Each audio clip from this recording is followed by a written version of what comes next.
Good morning, good afternoon, good evening, everyone. The next Industry 5.0 Wasteless Word Talks are here with Kevin, Bill, Mark, and myself. We will write on the back of a language towards wasteless word. And the word chosen for today is so simple that everyone uses it many times a day. It's yes. And because I have you on the top of my screen, Kevin, today, so I will start with you. So when you heard it a few seconds ago, what came first to your mind, please? A song from the UK at the end of the Second World War, when the war was over, but there was still a lot of shortages.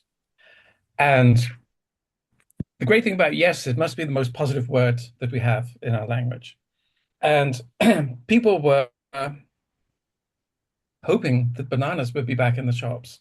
And the greengrocers got so tired of saying, no, we don't have any bananas, that they started saying, yes, we have no bananas, which became a hit song in the UK. Yeah. A great story. What about you, Bill? The first thing, what other words mean yes in other languages? And I named 4 or 5 of them, and they're all 1 or 2 or 3 letters, 2 letters. There's no long word for yes in another language um, that I could think of. All right. What about you, Mark? Well, apart from, I have to confess, some bad memories of prog rock um, and a band so later than the Second World War, but it does give an indication of how we do suffer. I find that the interesting thing with yes is, although it's affirmative, it depends on how it's pronounced or how it's included in a sentence.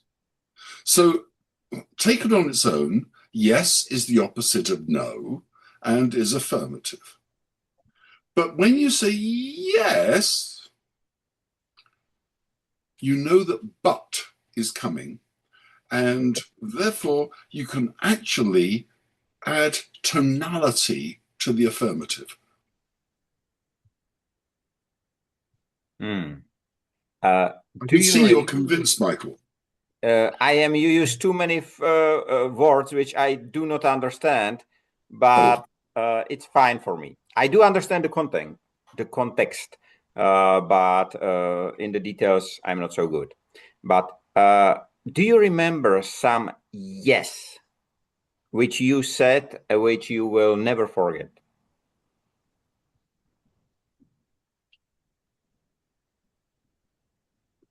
Proposing to Yes, my of wife. course. When she says, "Should we get married?" I said, "Yes." Why do you even ask that question? And what about you, Kevin? Well, when I asked, I got a big fat no. So apparently that's the Russian way. They don't mean it, but they have to say it. It's like a ritual you have to go through. You know, in Czech Republic, yes, we say with 3 letters, ano, A-N-O, ano. And this is the name of one political party. And when you look back in the history, 1939, I think, till 1943 or 4, in Italy, there was a political party by Benito Mussolini called C, which is exactly the same as CS.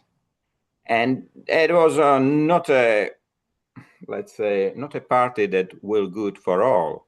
The very opposite was the result. And generally, it's quite interesting when combined with politics, because I do remember the very first polls before elections when this party was announced in Czech Republic. So the reporter came to the a person in the street and said and asked, "Will you go to elections?" And they answered yes, and he left. And so this party get the biggest share and preferences because they didn't ask if they will vote the party, they ask if they will go to the election. And that was quite an interesting story. Do you think yes is only positive? But Mark, you already answered partly, probably. But is it really the positive word?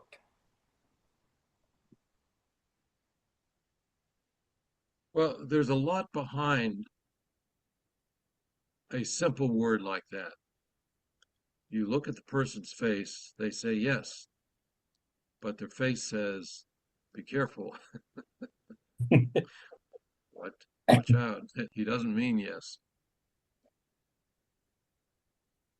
And actually, that's interesting. There are a lot of different yeses. There's a willing yes, there's a reluctant yes, there's a a forced yes. So it comes with a lot of shades. Yeah, it really does. So you can have, apart from that, yes, but you can also have, I agree with part of what you're saying, Right, but right, not the rest. right. And being able to take just part of the argument or the case out and agree with that, but not the other parts of it. It's a word that's used, yeah, very cleverly by some people. And of course, the most clever ones are the ones who will get people to think that they have agreed when they haven't at all. You know? Do you think that yes can be used as to force the answer? If there is a group and everybody is saying yes, it's quite hard to say no in this group. So it's like there exists a name. Leslie told me this how it's called generally, but it's quite interesting. For example, for me, it was I have to learn for many years to say no. It was easy to say yes, but to say no was very hard for me. Mm. There's a famous German painter from the 20s called Georg Grosz, and he was kind of an expressionist painter. And he wrote a really brilliantly titled autobiography, which was A Small Yes and a Big No, which I thought was such a clever title for a book. Yes. No, Was it? that is. Yes, Mark? Yeah. No, it's interesting. Just in responding to that, I use the word yes to agree with it, and then no as well, but I was using no in a positive sense. And yeah, it's quite bizarre, really. I think during one of last sessions, we spoke about the meaning of nodding of the head. This means Yes, yes, and this means no in many countries. correct. For what I use, I say no in Czech, which makes many quite confused, but it's quite funny to use it. And, I think that I would like to know where this yes and no came from. I will get married on 15th of August. I'm looking forward to this yes. And it is quite interesting to see the reaction of people when you say no in an environment where everybody says yes. So maybe this is why we have, but in fact, when we are children and small children especially, and we learn the meaning of a no, it seems to be so easy to say to everything no. I think that's a stage of the development.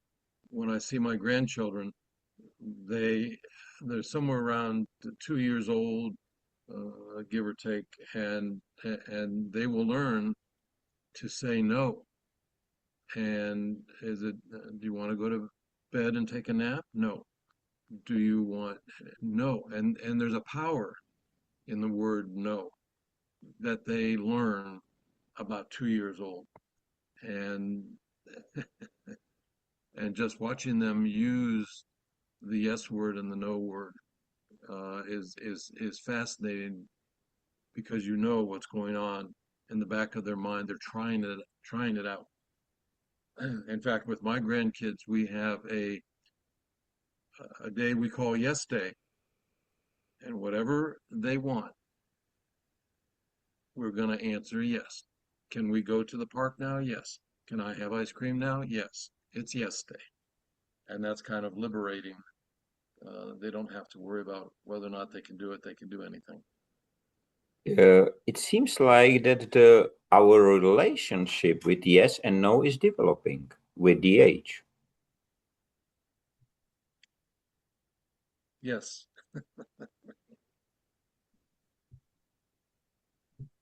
Yeah, possibly. Possibly. It's amazing how it can be seen in a negative context. So we tend to think of, I think many people think of yes as positive and no as negative. But then we use the term yes men as the people that surround individuals of power with very thin skins. I'm looking at the White House at the moment, but we look at these individuals and they will only have people around them that will agree with whatever is said. And in that sense, yes men are seen by outsiders as a very negative thing. There is no critical, there is no value that is provided. And does exist any no man as well in English expression? No, because the thing with yes men is that they are employed and they stay around. No men don't. Yeah, that's right. They disappear quite quickly. Okay? And so yeah, and how much of that is down to group think also? So you either have a powerful, thin-skinned individual with a very delicate ego who will only surround themselves with sycophantic yes men. Okay. And it's so awful to see it when it happens. It happens far, far too often. With no men. Today, because if I look at the conferences and events and similar, there is one speaking, many listening, just putting their hands together at the end. And today in the morning, there was the Earth Shot Prize, which was established in 2019 by Prince William and Sir Often. Yes. So they have 6 years right now. For 5 years, they hand over this 1 million to one of the 5 categories and so on. And today they announced next year there has been Bloomberg Philanthropies adding 260 million, I think, to ocean protection, which was quite interesting. And there was I don't know whether it was press conference, but I know he's not Prince William, but I will call him so. Prince William was there speaking, and the CEO of Bloomberg Philanthropies there. And what you see in the audience, just yes men, well dressed, taking the pictures with the celebrities. 1 week ago, there was Arnold Schwarzenegger in Prague. They call it the Night with Star or Celebrity, something like that. You have to pay at least 20,000, let's say 1,000 euro for the ticket. Then you can have a picture with him. And it was exactly the same. Why do we have conferences if there are only yes men there? Because for PR value, because it's a staged event. to demonstrate to media and to other people that everyone agrees with whatever is being said by whatever brands and whatever companies. And that's all it is. It's purely a spectacle. There's never any sense of, let's have a debate, let's consider this. It's not meant to be that at all. But it's interesting you mention this, because I was talking to someone earlier today who was reminding me of Havel's Place. You know Havel's Places? I don't know if you guys know it. So Havel was the former, was he president or prime minister? He was president for two. So Havel was the president. And what they did is, in his honor, a series of chairs were arranged in which you have two chairs joined by a circle with a little table, but the table has a hole in the center and a tree grows through the table. And these are called Havel's Place. I think there are 60 of them around the world.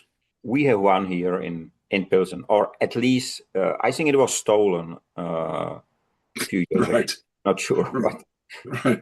But the interesting thing is that some you realize that there are people who, rather than wanting to meet with yes men, if we came onto these calls and agreed with each other on absolutely everything, we would be bored silly and we'd all be fast asleep within 5 minutes, okay?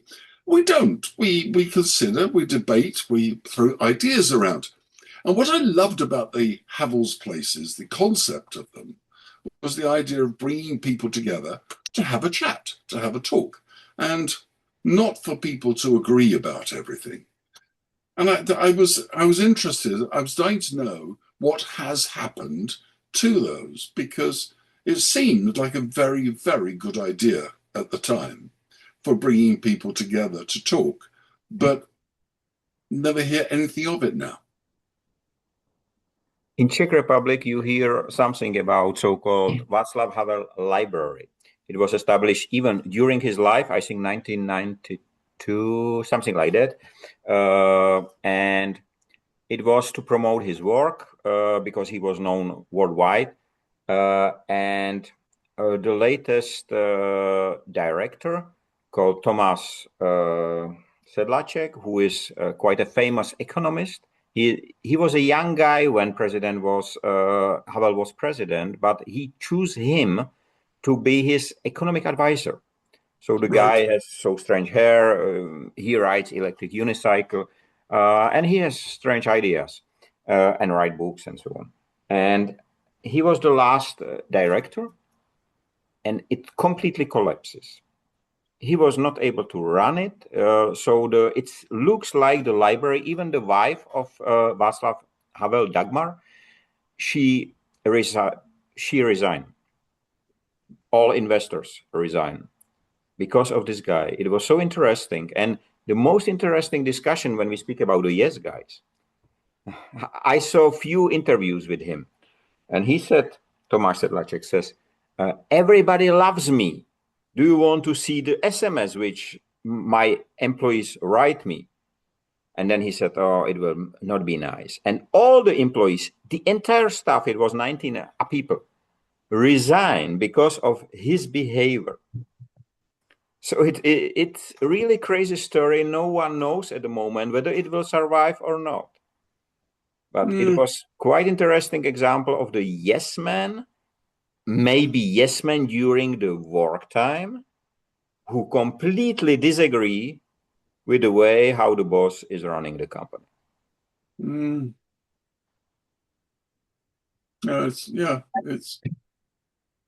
Yeah, Kevin? I was just thinking of another use of the word yes, which is the granting of permission. And I think that we need to create a society where you don't need to ask for permission. You know, if you grew up in the Soviet Union, you knew better than to bother asking because you knew that the answer would be no. but to ask either way. I remember when my first child was born, I wanted to make sure that he grew up in a household where he didn't hear no all the time. And at the same time, that worked because then he didn't have to ask, can I do this? It was much more, I grew up in an I grew up in a strict, Orthodox, yeah, military family where authoritarian. authoritarian, yes, where the laws were laid down and everything was either yes or no, and you had to ask. So I wanted to create the opposite, where my kids were much more free thinking, and they didn't have to ask for a yes to do something. And I think a society where you don't have to ask for permission, you don't have to seek a yes, is a better society.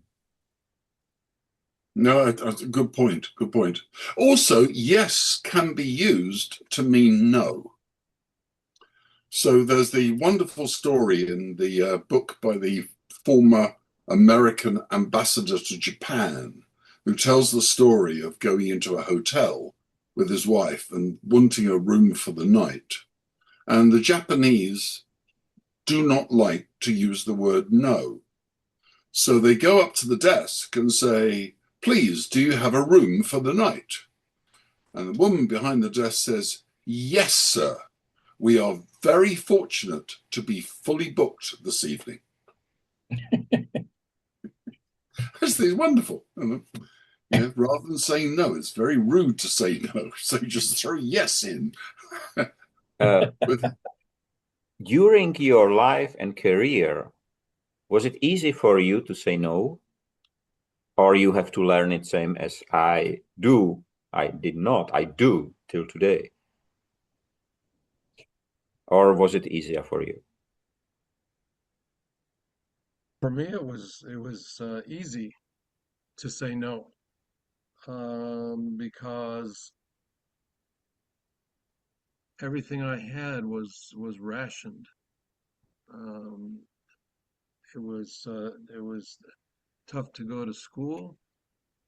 Um, we didn't have a lot of money, but I had a great time. And with that knowledge that you don't have a lot of money, comes the responsibility to choose. And so most of the things in life were a no. You're gonna stop and get a ice cream? No, that's okay. Or so it's the choices were easy for me, and a lot of the decisions were no. I'm asking, for example, when I was asked to work overtime because some colleague cannot and I should work for him. So I was all the time polite because yes is associated with politeness, if I can use the term. And I try to be polite all the time. So I spend a lot of time, other people take the money, but I work for them. And I really have to learn it. Even not today, I have the difficulties to say no in some occasions. Of course I can, but I have to learn it. The same as I have learned my values. So the same was with saying no. With you on that one, Michael, it's kind of sometimes it just feels impolite to say no. And so there is this, you feel obliged to say yes, even if you don't want to. The good thing, moving to Scandinavia, they have no problems with saying no to anything they don't want to do. So I quickly picked up the habit. I have to be honest, I don't think I had a problem with it. I think it's possibly because, and this could sound very grandiose, and so I have to play it back. But I realized that if I did things that I disagreed with, that conflicted with my values or whatever, I got so little satisfaction. In fact, I got resentment, personal resentment, that I was doing something. And so I learnt, I think, very early on to say no. The area that was more challenging was that as business as my business was growing at different stages of the career, running, doing consulting work back in the 90s, for example, you don't want to turn down any business. So any contracts, any clients coming in with any initiatives, yes, yes, yes, yes, yes, yes, I will make the time to do this. And then you realize that the quality of the work you're providing is suffering. And so that you must say no to ensure certain quality. And it's something that I think is so important when one is so keen to get, if one is working self-employed, consulting or whatever, learning to say no to something is challenging, but the benefits so outweigh the loss of apparently some income short term. Do you? Yeah, I agree with what you're saying, Mark. What I ended up doing is playing the request back to the asker, but changing something. If yes, we can certainly do that, but if we come at it from a different way, we can accomplish what you're trying to get, and also stay within these guidelines or whatever. Oftentimes when people ask something, can you come here and do this? They're not sure they don't know what the alternatives are. And so you can say yes and then rephrase it to a way that is acceptable for you. I was faced with the same sort of thing when I was consulting, and they want you to do things that you don't always want to do. Do you think that school is teaching to say no? Or education system, let's call it education system, not only school. That's a big question. Yeah. It depends on too many factors. I think it depends very much on the teacher and the program and the age of the children, of the age of the student. In my time, which was 1970, whatever, 6 to 1990, it was not teaching me, for sure, not teaching me to say no. And when I educate in schools and universities on all continents, it's very rare that they will say no. Actually, Michael, I think it's even rarer to be offered the opportunity to say no. Yes. But in America, you had the president's wife telling all children, just say no. That was different. That was for drugs or something, and and of course you're supposed to say no to that. You're not supposed to say no to the teacher. God forbid it's the teacher who's pushing. But yeah,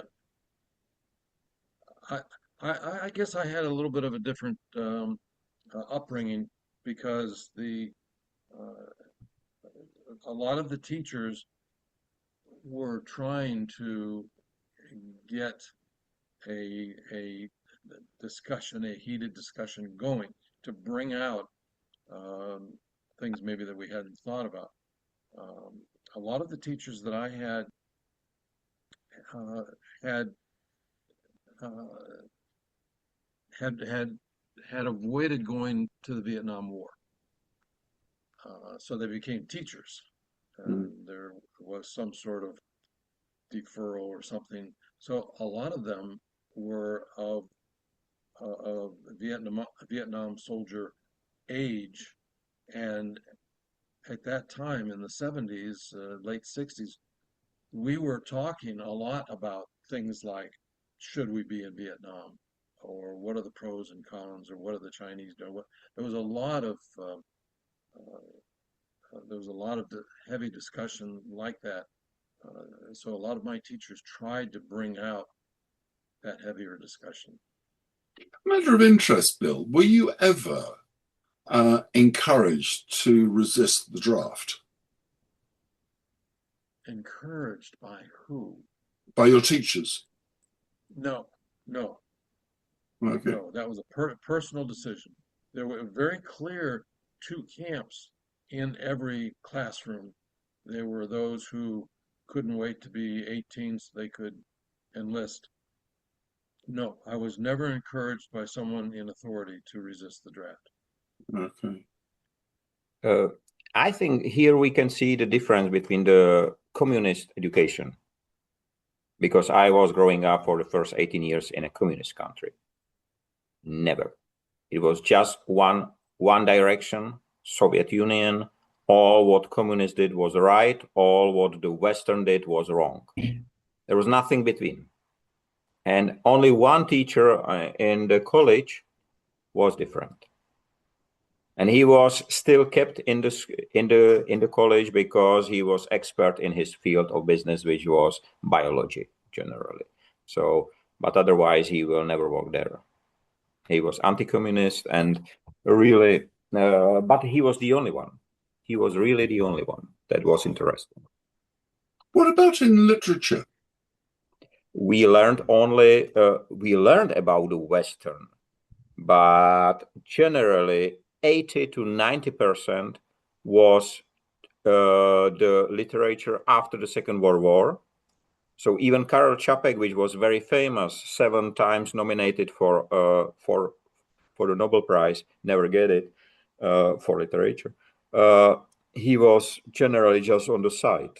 The communist ones, the authors from Russia and all the others, East Bloc, that was the main part. And you know, I made the school leaving exam. I don't know how it's called. I made in 1990. So 4 months after the Velvet Revolution. And we have to completely learn new things, the opposite things, in 4 months. So what we learned in 4 years, we should forget. And I made it from Czech language, Russian language, English language, and math and engineering generally. That was my classes. And Russian, we have to completely learn even the history. And in Czech language was the same. Interesting.